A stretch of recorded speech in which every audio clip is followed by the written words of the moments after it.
அமர்ந்திருங்கள், நீங்கள் அமர்ந்திருந்து நானே தேவன் என்று அறிந்து கொள்ளுங்கள். சங்கீதம் 46:10.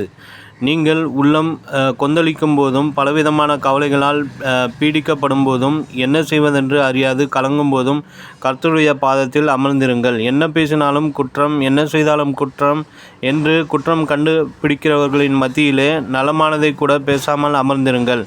நீங்கள் அமர்ந்திருக்கும் போது கர்த்தர் உங்களுக்காக வழக்காடி யுத்தம் செய்வார். நீங்கள் அமர்ந்திருக்கும் போது கர்த்தர் உங்களுக்காக வைராக்கியமாக எழுந்து நிற்பதை காண்பீர்கள். இன்று உங்களுக்கு விரோதமாக ஒரு புயல் வீசுகிறதா? கடல் கொந்தளிக்கிறதா? உங்களுடைய முயற்சிகளெல்லாம் வீண் என்று தோன்றுகிறதா? நீங்கள் கர்த்தருடைய சமூகத்தில் அமர்ந்திருங்கள். அப்பொழுது கர்த்தர் எழுந்திருந்து இறையாதே அமைதலாயிரு என்று சொல்லி புயலையும் கடலையும் அதட்டி அமைதல் படுத்துவார். அன்று கலிலேயா கடலில் சீசர்கள் பயணம் சென்று கொண்டிருக்கும் போது வீசின புயலையும் கொந்தளித்த கடலையும் அப்படித்தான் அமர பண்ணினார். 15 மைல் நீளமும் 13 மைல் அகலமும் உள்ள அந்த கடல் அலைகள் அமைதியாக அடங்கி விட்டன. புயல் அமர்ந்து தெய்வீக அமைதல் அங்கே நிலவியது.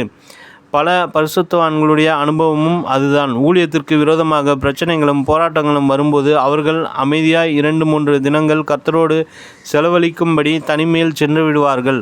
கர்த்தருடைய பாதத்தில் விழுந்து ஜெபிப்பார்கள். கர்த்தருக்கு மட்டுமே தங்களுடைய துயரங்களையும் வேதனைகளையும் அறிவிப்பார்கள். பின்பு அவர்கள் கழுகை போல் புது பலன் அடைந்து திரும்பி வரும்போது கர்த்தர் தங்களுக்காக யாவும் செய்து முடித்திருக்கிறதை காண்பார்கள்.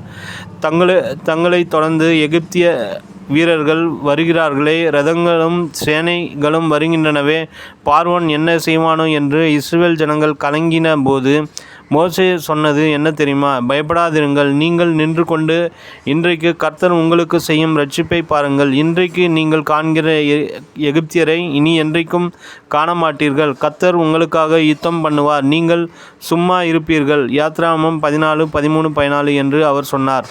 நீங்கள் சும்மா இருப்பீர்கள் என்பதன் அர்த்தம் என்ன?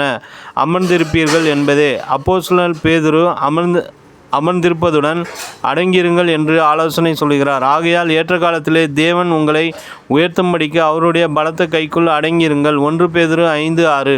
தேவ பிள்ளைகளே, நீங்கள் பேசாமல் அமர்ந்திருக்கும் நேரமானது துன்மார்க்கர் அவர்களுக்கு வரும் பலனை காண்கிற ஒரு நேரம். கர்த்தர் பலத்த பராக்கிரமசாலியாக எழுந்தருளுகிற ஒரு நேரம். அப்பொழுது கர்த்தரின் மகத்துவத்தையும் மகிமையையும் நீங்கள் காண்பீர்கள். நினைவிற்கு, இதோ நான் உன்னை தூரத்திலும் உன் சந்ததியை தங்கள் சிறையிருப்பின் தேசத்திலும் இராதபடிக்கு இரட்சிப்பேன். எரேமியா 30:10.